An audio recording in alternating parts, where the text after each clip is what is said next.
smoked chicken nachos, Smokehouse wings, Bratwurst po' boy, and Hickory-smoked burgers.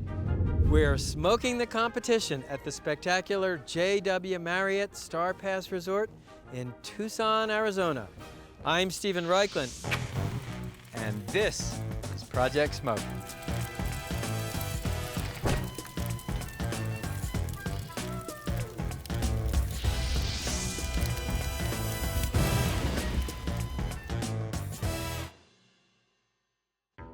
Forget the competition on the gridiron. The real game takes place in the parking lot. Tailgating gets a lot more interesting when you fire up your smoker. In the lineup today, smoked chicken nachos, Smokehouse wings, Bratwurst po' boys, and Hickory-smoked burgers with Rauchbier cheese sauce. Game on! Little nacho practice. No nacho practice? They are ready to come off. Nachos were invented in Mexico, but they're really a classic American snack food. The idea of a smoked nacho came from my friend and former Barbecue University student, Rob Boss, who's actually on the set of Project Smoke helping us with the grills. Rob had the idea to cook nachos in a smoker. It's a brilliant touch. Familiar food gets a totally otherworldly flavor thanks to the addition of wood smoke. Nachos are quintessential tailgating fare. Sure, you can add smoked chicken, and we do, but the real game changer is cooking the nachos in a smoker. Step 1, stir a couple tablespoons of your favorite barbecue sauce and favorite hot sauce into some shredded smoked chicken. Stir to coat the chicken with the sauces. Step 2, arrange tortilla chips in the bottom of a cast iron platter. Now start layering on coarsely grated cheese, and I'm using a combination of smoked cheddar and pepper jack cheese. Then add your smoked chicken,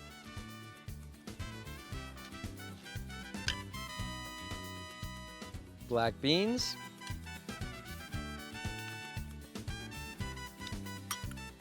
and jalapeno chilies. The jalapenos will add an electrifying heat. Next, add a second layer of tortilla chips. And I like to use a combination of yellow, red tortilla chips. Always remember you eat with your eyes as well as your palate. More grated pepper jack and smoked cheddar cheese. One more layer of chicken.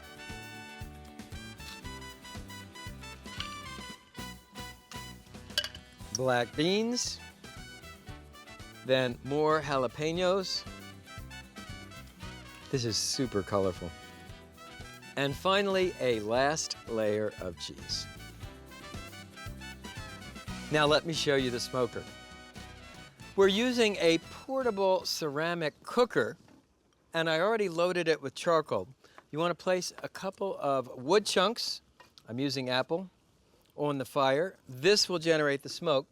And then you place in a heat diffuser plate, sometimes called a convector plate, and the grill grate goes on top. Then place the nachos on the grill and close the lid. Now you want to adjust the bottom and top vent to obtain a temperature of about 275 degrees. So how did nachos get their name? From a Mexican chef named Ignacio Nacho Anaya. One night, so the story goes, some customers came after the restaurant closed. He had the genial idea to melt some cheese and jalapeno chilies over a plate of tortilla chips. The rest, as they say, is history. Fast forward 10 minutes and check out these nachos. The cheese is melted, the chicken is brown. They look amazing.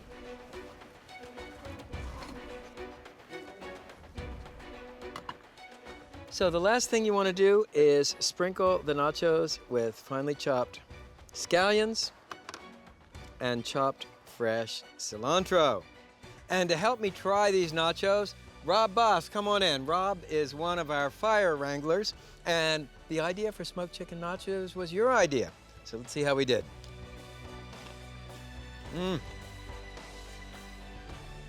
What do you think? Nailed it. Yeah? Nice smoke flavor of the chicken. Once again, proof of the ability of wood smoke to take the ordinary and make it extraordinary. Nice work. Buffalo wings are popular tailgating fare. I've always believed that if something tastes good baked or sautéed or deep fried, it probably tastes even better grilled or smoked. I love how wood smoke helps you experience a familiar dish from a new perspective. Case in point, buffalo wings. Big smoke, more flavor, less fat. And to pump up the heat, I electrify the sauce with Sriracha and fresh jalapeno chilies.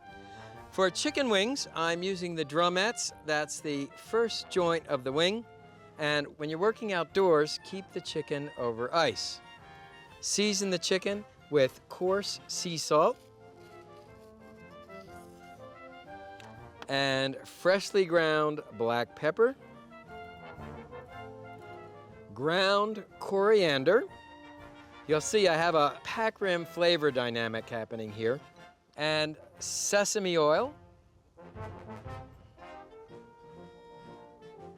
and finely chopped fresh cilantro. Now stir the wings to coat well with the seasonings. We're using organic chicken wings. Remember, where your food comes from and how it was raised matters as much as how you smoke it. Once the wings are coated with the seasoning, cover with plastic wrap and marinate in the refrigerator for 1 hour. I'm using a digital electric smoker.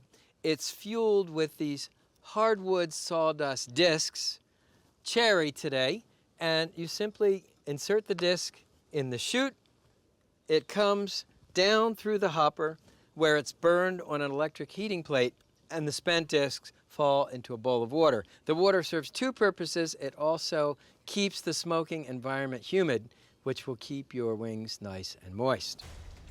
Here are the chicken wings after 1 hour of marinating. Nice nutty aroma from the sesame oil. So arrange the wings on the smoker rack with the skin side up. It's very important to have the skin side up. The melting fat from the skin will baste the wings as they smoke.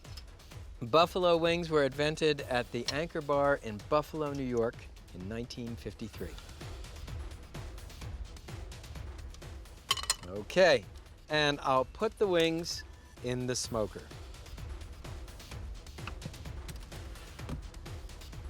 Cooking time, 1 hour.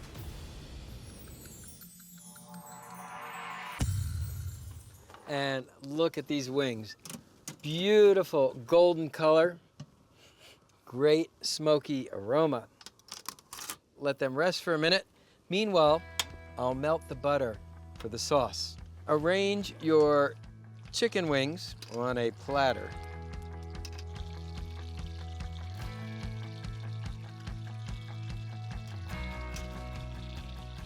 Once the butter has melted, add the jalapeno chilies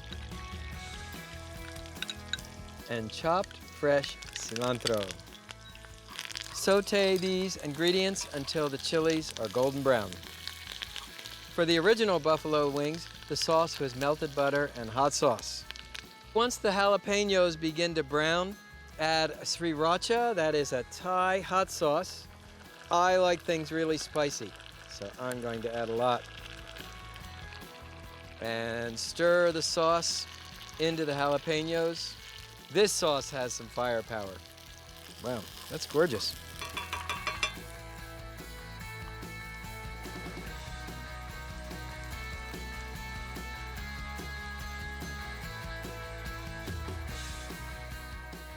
Finally, sprinkle the wings with chopped toasted peanuts. I give you buffalo wings, Raichlen style. Let's see how we did.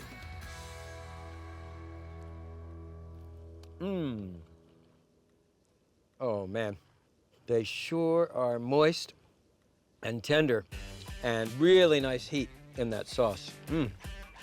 If you like your wings hot and smoky, this is your ticket. We're making smoked bratwurst today for our tailgating party. Sauerkraut, we're gonna smoke it. No, we don't have a coal. So you can rest on one? Super smoky bratwurst. Okay, so we're gonna do a top-down burn. It's up to you. What's a top-down burn? When you put live coals above unlit coals, and the fire actually burns down. It burns more slowly, so you get a 3 or 4 hour burn. Indulge me in a little myth busting. The best way to cook bratwurst is not the traditional grilling. Rather, it's smoke roasting. Smoke gives the brats an incomparable flavor with zero, I repeat zero, loss of juiciness. Best of all, it eliminates the risk of a grill fire. Step number 1, lightly brush the outsides of the bratwurst with extra virgin olive oil. This will help crisp the casings. And you know the origin of the word bratwurst. It comes from the German Wurst, meaning sausage, and braten, meaning to roast or grill. So it's a grilling sausage. I'll just turn these over so I can brush the other side.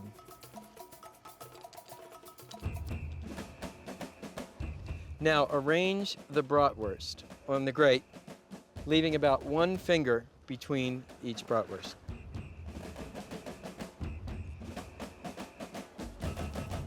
Let me show you the grill. I'm cooking the bratwurst on an upright barrel smoker, sometimes called a drum smoker. I filled the coal pan with unlit charcoal and then added a half of chimney of lit charcoal on top.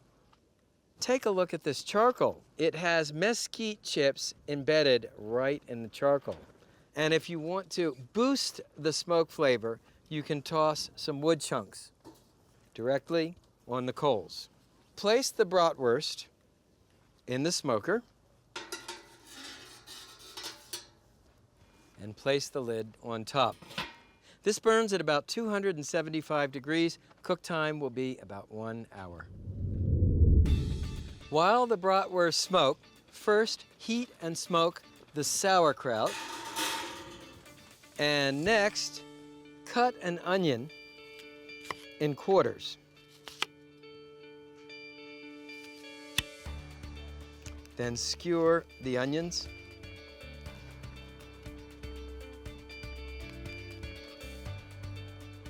Brush the onions with melted butter.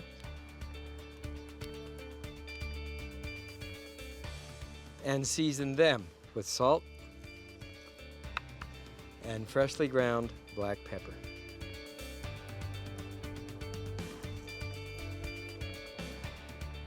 Now place the onions on the grill.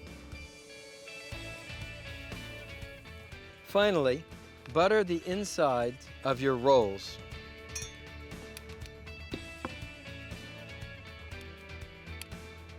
Remember, perfection lies in the details.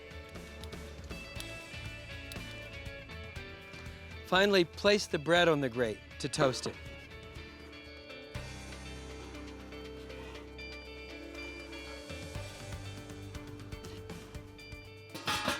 These upright barrel smokers always work best covered.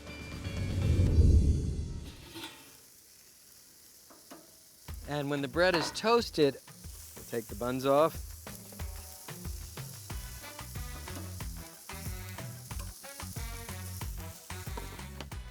I'm going to turn the onions. Good. And I'll just stir this sauerkraut. Now, the bratwurst should be ready, and wow, look how nice they look. Beautifully bronzed with smoke. And the way you check for doneness, you take an instant read meat thermometer and you insert it through the end of the bratwurst. You're looking for at least 165 degrees. Bingo. So take the bratwurst off the fire.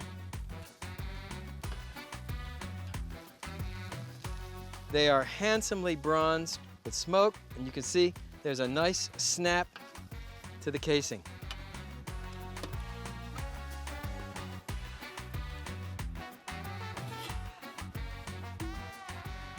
Next, take out your smoke-roasted sauerkraut, and finally, the grilled onion.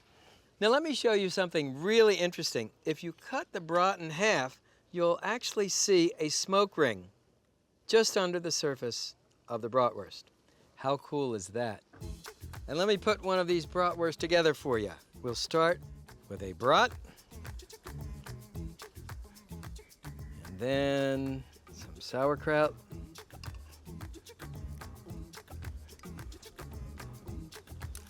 and a couple of pieces of grilled onion. And finally, no brat poor boy is complete without mustard. I like horseradish mustard.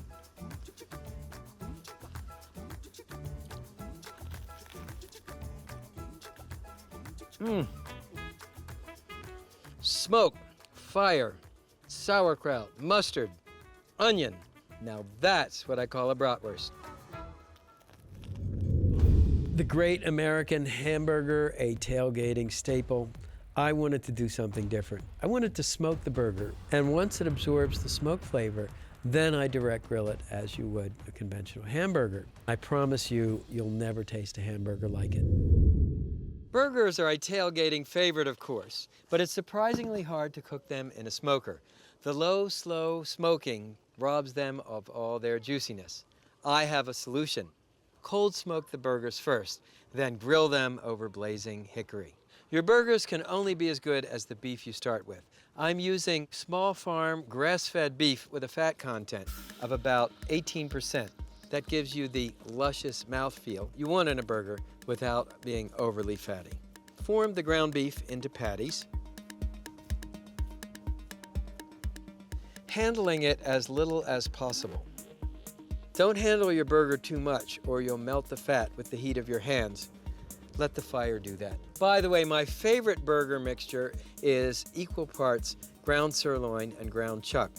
The chuck for robustness, the sirloin for finesse.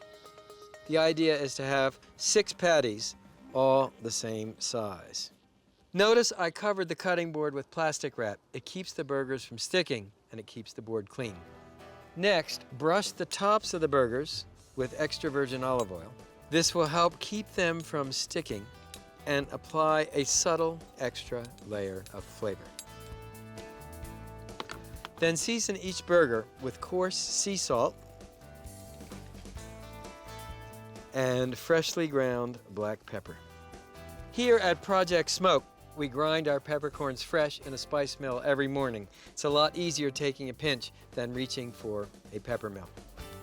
Turn them over.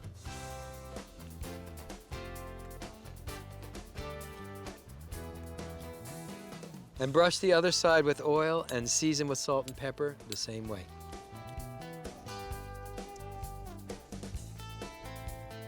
Finally, arrange the burgers on a wire rack over a pan of ice.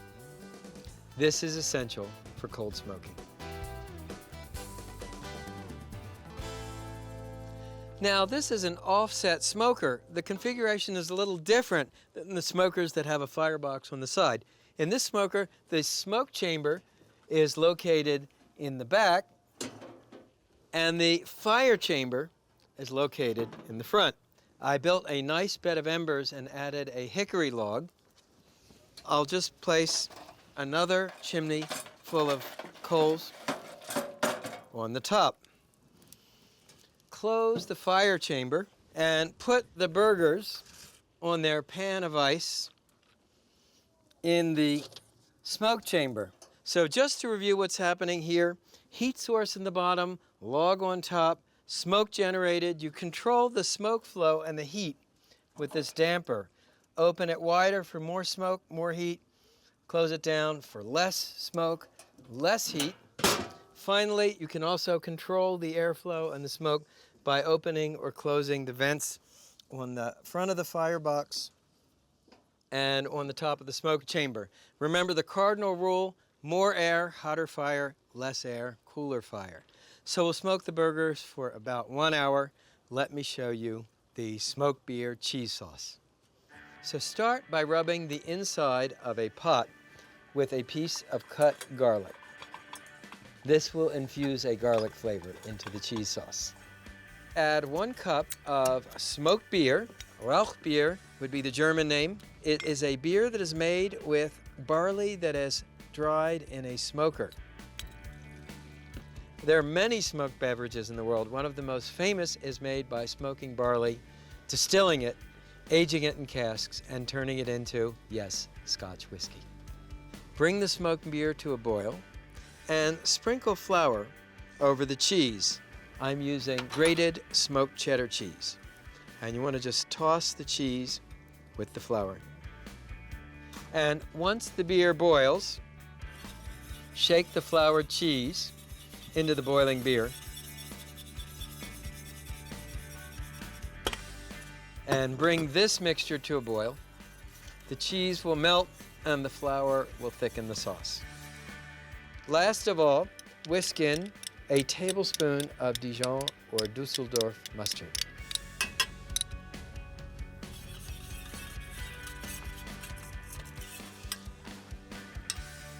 Just take a taste.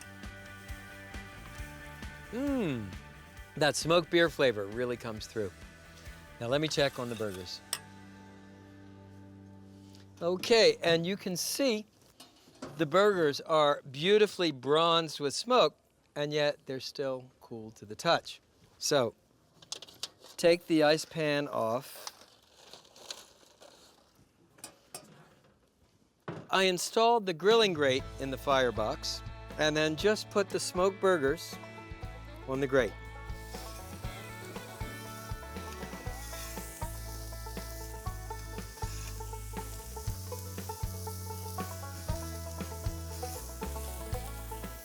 While you're at it, grill some buttered brioche hamburger buns.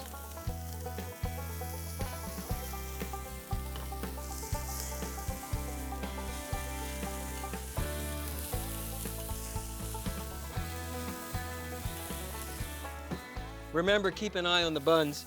They'll cook much more quickly than the burgers. Take the buns off.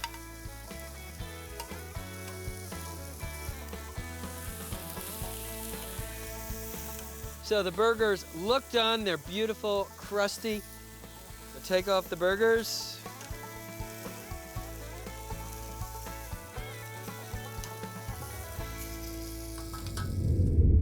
Let me show you how these go together. Bottom bun, then a piece of lettuce to keep the bun from getting soggy. Next, a burger. And a generous ladleful of that smoked beer cheese sauce.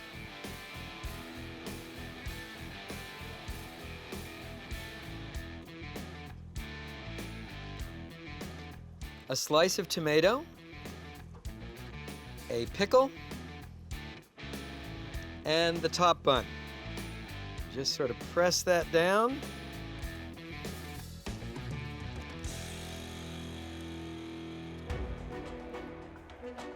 Man, that is a burger. You get the beer, you get the smoke, the cheese, tomato, all of it perfumed with hickory smoke. So that's our tailgating show, folks. Smoked nachos, Smokehouse wings, Bratwurst po' boys, and hickory smoked burgers. Now you know how to smoke the competition. Okay, rolling. Quiet, please. Here we go. Action. Action. Oh, sorry. I was thinking about something else. You know, we're here in Tucson, Arizona. I don't have a lot of time right now, so I just want to fast fire fast. Fire!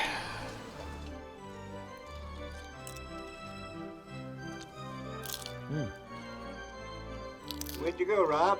Rob. Go eat some chips. Yeah. Want to do that again?